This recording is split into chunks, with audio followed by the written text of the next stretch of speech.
시청자 여러분 안녕하십니까? 정윤아 TV의 정윤아입니다. 네, 여러분, 여러분들은 혹시 다 자기 집 마련하셨나요? 제가 이제 뉴스를 자주 보다 보면 강남의 집값이 뭐 어느 정도가 뛰었네, 뭐 투기가 어느 쪽으로 많이 이렇게 밀집되었네, 뭐 아파트 투기가 장난 아니라는 둥, 뭐 이런 것들이 이제 막 뜨거든요. 그래서 그런 걸 보면 과연 내 집 마련의 꿈이라는 이게 대한민국에서는 이게 엄청난 스트레스고 엄청난 그 목표가 이루기가 정말 힘들더라고요. 그래서 여러분들은 어떠신지 모르겠지만 제가 사실 북한에 살 때는 이런 부동산에 대한 이런 법을 잘 몰랐어요. 그리고 법 자체도 잘 이루어지지도 않고 어쨌든 나라에서 다 소유하고 있기 때문에 개인이 소유 자체가 안 됩니다. 그래서 소유권이라고 하면 여러분 우리가 세 가지의 요소가 충족이 돼야 되지 않습니까? 예를 들어서 뭐 이용권, 그 다음에 점유권, 처분권 이런 게 있어야 되는데 북한에서는 이 이용권, 뭐 점유권, 뭐 그 정도까지만 허락이 되고 처분권은 없어요. 그래서 제가 뭐 살다가 팔거나 뭐 이럴 수는 없거든요, 사실. 그런데 요즘에 팔고 사고를 한답니다. 그런데 옛날에도 뭐 팔고 사고는 했는데 어떤 경우에 팔고 사고가 됐냐면 할아버지 할머니 때부터 살아오던 집. 근데 예를 들어서 저희 아빠 같은 경우는 군인이었잖아요. 그러니까 군인 사택에 살거든요. 근데 군관 사택에 살면 예를 들어서 참모장이에요. 그럼 참모장 집이 있어요. 그럼 저희 아빠가 어떠한 여단의 참모장으로 임명이 되면서 그쪽으로 갔잖아요. 그럼 거기서 살아요. 살다가 참모장을 제대를 했어요. 그러면 그 집을 내놔야 돼요. 다음 참모장한테 물려줘야 되거든요. 그래서 절대 내 집이 될 수 없는 이런 시스템이고, 또 예를 들어서 저처럼 뭐 김정숙 교원대학이다. 그럼 김정숙 교원대학에 교수 아파트가 있어요. 그러면 그 교수 아파트는 교수를 하다가 교수를 관뒀다. 그럼 다음 교수한테 물려줘야 돼요. 왜냐면 그 교수 아파트이기 때문에. 그런데 그럼에도 불구하고 여러분 요즘에 북한에서 집을 다 사고 팔고 한답니다. 뭘 사고 팔고 하느냐? 바로 그 입주권이라고 하는, 혹은 또 입사권이라고 하는 이 딱지를 주고 팔고 이게 사고 팔고 하는 것이지, 이제 우리나라처럼 뭐 주택 뭐라 그래요? 이게 주택이 있으면 그 보증서가 있지 않습니까? 주택보증서 같은 거. 그게 막 왔다 갔다 하고 뭐 사인하고 공증받고 이런 게 아니라, 뭐 또 시청에 가가지고 뭐 이렇게 등록을 뭐 등록하는 게 있잖아요. 그런 건 아예 없어요. 그냥 개인이 주고 팔고 사고 하는 겁니다. 그런데 이러한 북한에서 아무래도 북한이 이제 우리 남한에 대한 뭐 미디어나 뉴스거리들을 모두 다 모니터링을 하죠. 그런데 여러분들 그 북한의 뉴스를 보면 이번에 수해 피해 현장도 이제 뭐 움파구 대청이 거기에 수해가 엄청났잖아요. 항해도 지역에. 그래서 거기에 뭐 김정은이 방침으로 이제 선물 주택을 다 지어서 줘라 하니까 뭐 후딱딱 막 군인들이고 뭐 다 떨쳐내서 지어가지고 집을 다 이렇게 선물로 줬잖아요. 그런 경우가 있어요, 북한에.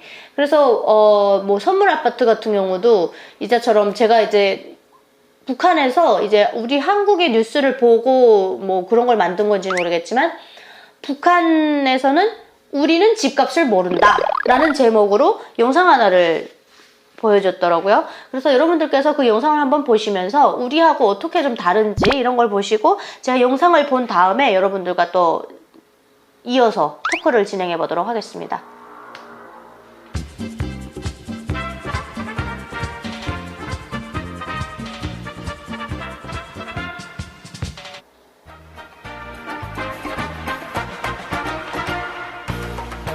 네, 우리는 집값을 모른다. 안녕하십니까, 김미래입니다. 집값을 모른다. 사람들의 생활에서 반드시 있어야 하는 것이 쓰고 사는 살림집이고, 또 없어서는 안 되는 것이 삶의 보금자리인 것입니다. 그럼 오늘은 여러분들과 함께 집값을 모르는 사람들을 만나보기로 하겠습니다. 여기는 창전거리 경상동 24반입니다. 여기서는 어떤 사람들이 살고 있는지, 그들은 집값을 알고 있는지, 그럼 10중 1호로 가보겠습니다. 언제부터 여기서 사셨습니까? 예, 2012년이니까 이제 8년이 되었습니다. 예, 그러니까 창전거리가 완공돼서 새 집들이 하면서 입사했구만요. 예, 그때 이 거리에 살던 모든 세대들이 한날 한시에 당의 은정 속에 새 집을 받아 안았습니다. 그거 마음으로 어떻게 다 얘기하겠습니까? 예. 집값이 얼마인지는 알고 계십니까? 모르지요. 집값이 얼마인지. 우리나라에서 다 집을 지어서 무상으로 배정해 주니까 집값을 모릅니다. 몇 사람을 더 만나보겠습니다. 집값이 얼마인가고 집을 나라에서 무상으로 주어서는 집값이 얼마인지 알 수가 있나. 우리 집은 저기 저 아파트 15층 1호입니다. 4칸짜리 집인데 저만한 집을 다른 나라에서 사자면 굉장한 돈이 들 겁니다. 맞는 말이에요. 이때까지 살면서 처음 듣는 소리인데 이거야 뭐 국가에서 집을 무상으로 배정해 주는데 집값을 알 수가 있습니까? 집값이요? 글쎄 아파트를 설계한 사람들이나 알겠는지 집값에 대해서는 알지도 못하고 너무 또 아직 용기를 생각해 어색하게 본 적도 하네요. 없습니다.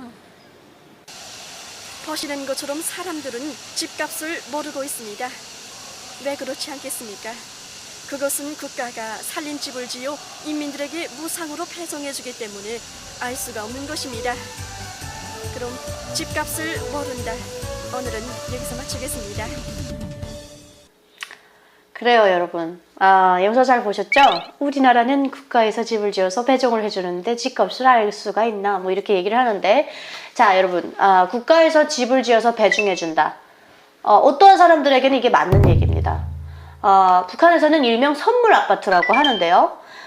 예를 들어서 저분들이 지금 창정거리라고 하지 않습니까? 아까 완공된 지 8년 됐다. 그래서 8년 전에 집을 배정을 받다 보니까 그때는 뭐 집을 그냥 나라에서 운종석으로 받았기 때문에 집값이 얼마인지 모른다 했는데 대부분 저 창정거리가 지금 재개발 아파트거든요. 그래서 거기에서 살던 사람들, 예를 들어서 이미 전에 재개발 전에 거기서 살던 사람들은 아마 저 집을 다 줬을 겁니다. 그래서 그 집이 완공돼서 이제 저들은 살던 사람들이니까 들어갔고 그 나머지 집들은 어떻게 하느냐? 그런 건 이제 뭐 나라에서 밀물 작업을 하겠죠. 돈 좀 있고 이런 사람들한테 야, 그거 좀 뭐 우리 기업소에 뭐 이렇게 초급당 비서가 하나 새로 왔는데 일도 잘하고 그러니까 좀 하나 주자 뭐 이렇게 해갖고 기업에서 뺏어가는 기업 단위별로 막 작업해가지고 가져가는 경우도 있고 그런데 실질적으로 선물 아파트를 받았다. 그러면 여러분 그건 진짜 우리나라로 따지면 로또 맞은 거예요. 로또. 그러면 선물 아파트 같은 경우는 그러면 살다가 나가야 되느냐? 자, 선물 아파트를 받을 수 있는 사람들에 대해서 제가 설명을 드려야겠죠. 예를 들어서 김정은이 이런 거예요. 야, 그 황해도 지역에 운파구 대청리의 사람들이 피해 현장에 이렇게 집들이 다 밀려 내려가고 그랬다는데 거기 집 지어서 선물로 주라 하면 주는 거예요. 그래서 굉장히 복불복이고 선물 아파트를 받았다 그러면 굉장한 행운입니다. 여러분 로또예요. 로또. 그럼 이 사람들은 살다가 뭐 직책이나 자기 직장에서 그만두게 되면 이 집을 내놔야 되냐? 그렇지 않습니다. 선물 아파트는 자녀들 대를 이어가면서 물려줄 수 있어요. 그렇기 때문에 뭐 10년 이상 20년 이상 살다 보면 사고 팔수도 할 수 있는 거죠. 그러면 이 집을 내놔야 되는 경우는 이런 겁니다. 추방되고, 그렇죠? 만약에 내가 어떠한 잘못을 저질러서 추방돼야 돼요. 그럼 이 집을 팔고 가는 게 아니라 그냥 몰수당하고 가는 것이죠. 그럴 경우에 이 집은 뺏기는 것이고 영원히 뭐 그렇다고 내 집은 아니라 다 국가에서 준 것만큼 국가에서 뺏을 수도 있어요. 제가 아까 말씀드렸다시피 소유권을 주는 게 아니라 이용권과 점유권만 준다고 했죠. 그래서 소유권을 말할 수가 없습니다. 소유권 뭐 서류도 있지도 않고. 네. 그 다음에 이제 우리나라에서는 뭐 역세권이라고 하면 강남, 뭐 강북 뭐 이런 게 있잖아요. 근데 평양은 북한은 참 안타까운 게 어떠한 지역을 놓고 볼 수가 없는 게 평양을 놓고 봐야 될 것 같아요. 그냥. 왜냐면 일반 지역을 놓고 봤을 때 뭐 물론 뭐 강계시도 그렇고 뭐 신우주나 뭐 만포 이런 데도 보면 중심구역이 있죠. 분명히. 그래서 뭐 중심구역은 아파트 값도 비싼데 평양을 놓고 설명을 하자면 뭐 중구역, 뭐 모란봉구역, 뭐 서성구역, 뭐 평천구역 이런 데 사는 사람들은 좀 잘 사는 사람들이라고 이제 볼 수가 있는데 그래도 아무리 잘 산다 그래도 뭐 우리나라처럼 대중교통이 뭐 이렇게 잘 돼 있는 뭐 그래서 역세권인 게 아니고 그냥 거기에는 뭐 간부들이 좀 살고 아파트 좀 좋고 뭐 당중한 간부들이 살고 뭐 이러면 이제 그래서 역세권인 거지 뭐 그렇다고 해서 뭐 그들이 타고 다니는 지하철이 뭐 더 빠르거나 뭐 어디에 다른 구멍이 뚫려져 있거나 이런 건 아닙니다. 그리고 뭐 북한 사람들이 그렇다고 뭐 이렇게 우리는 집값을 모른다 그래가지고 집 문제 심각하지 않다? 천만에요. 심각해요, 여러분. 예를 들어서 선물 아파트를 받았어요. 그래서 제가 살고 있어요. 그런데 제 아들이 혹은 딸이 시집을 가거나 장가를 가겠대요. 그러면 세관을 내야 되는데 세관을 낼 때 대부분 집 잡기가 굉장히 어려워요. 평양도 마찬가지로. 제가 친척이 거기 살아서 알아요. 아들이 장가를 가려고 하는데 집 구하기가 어려운 겁니다, 여러분. 그래서 이 외곽 쪽으로 나가서 집 사는 그런 사람들도 있고, 아니면 대부분 그냥 대릴사일로 들어가서 가시집 생활을, 그러니까 가시집이라고 안 하고 뭐라고 해야 될까, 친정집에서 그냥 이렇게 사는 사람들도 있고, 아니면 그냥 며느리가 이쪽 남자 쪽에 들어와서 시집살이 하는 경우도 있거든요. 그러면 집이 없는 사람들은 어떻게 하냐면, 정말 사람들이, 온 동네 사람들이 모여붙어 가지고 막 그 톱이라고 하나요? 이런 뭐 벽돌을 막 찍어내요. 막 이 사람이 막 찍어내가지고 그걸 햇빛에 말려서 막 집을 막 톡톡톡 지어놓는데 금방 짓더라고요. 참 북한 사람들 신기해요. 뭐 군사건물 다 해서 그런지 모르겠는데 집도 그냥 마음만 먹으니까 그냥 뭐 한 보름이니까 막 짓기도 하고 신기했어요. 그리고 대부분 이제 이렇게 우리는 집값을 모른다 이런 영상에 나오는 아파트들은 뭐 여러분들 다 보셨겠지만 과학자거리 뭐 려명거리 이런 것들 보면 이제 다 어쨌든 기획 상품이에요. 말하자면 기획적으로 지어가지고 이게 체제선전이에요. 그렇기 때문에 거기에 당첨된 사람들은 정말 행운하고, 뭐 정말 로또입니다, 로또. 그거는 뭐 부정할 수 없는 일이고, 로또 확률이고, 뭐 그냥 그런 거예요. 예를 들어서 뭐 평양의 어떠한 뭐 방직 공장의 사람들에게 뭐 30명이면 30명에게 선물 주택을 선물해줘라. 이러면 이제 선물 아파트 받는 거죠. 그래서 그런 확률은 굉장히 좀 로또 맞을 확률이고, 만약에 그걸 받게 된다면 굉장히 그들은 정말 운을 타고난 것이다. 이렇게 보면 되겠습니다. 저와 여러분 모두 다 제 집 마련의 꿈을 이루는 그런 행복한 날이 왔으면 좋겠습니다, 여러분. 오늘은 또 여러분들에게 정윤아가 북한에서 또 이렇게 집값을 모르면서 사는 사람들이 있다? 없다? 혹은 뭐 이런 거 그래서 좀 리뷰해드리는 시간을 가졌습니다. 여러분 재밌게 보셨다면 구독과 좋아요를 부탁드리겠습니다. 여러분 시청해주셔서 감사합니다.